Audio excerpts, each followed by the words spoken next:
Here's something that might be a bitter pill for a lot of people in technical roles to swallow. This mostly applies to software and data engineers, but definitely is for people in IT, designers, cloud, and technical managers as well.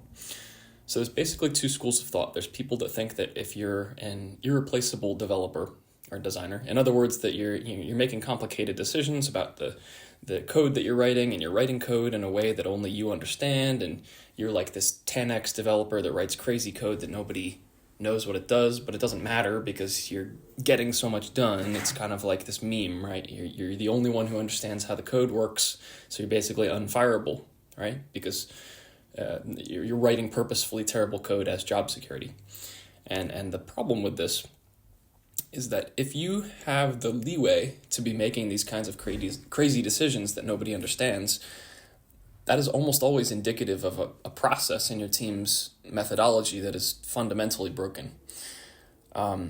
If complex technical accomplishments can't be explained in a way that is extremely easy for non-technical leadership to understand, especially when it comes to demonstrable, quantifiable results, not only is that going to cause high churn of the people around you on your teams because you're not going to be someone that people want to work with, but it's also inevitably going to cause problems when the single point of failure, which is you, gets sick or goes on vacation or just decides to stop doing on-call rotations or quits or whatever, right? Remember, half the battle in the corporate world is getting people to like you, right?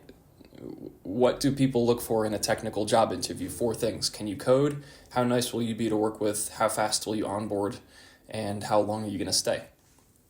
So on the flip side, there's people who are wildly dedicated to things like knowledge transfer and inter-team dynamics and sticklers for clean code and making sure that everybody's on board with the best practices and policies.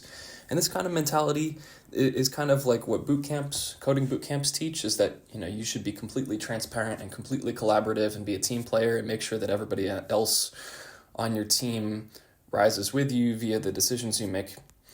But the problem with this is that while, yes, technical communication is an important skill and being recognized as someone who is highly collaborative is useful, these things don't necessarily cement your place as a necessary technical contributor to your company. Remember, you are in a technical role in a corporation, and at the end of the day, the bottom line is the most important thing to a company.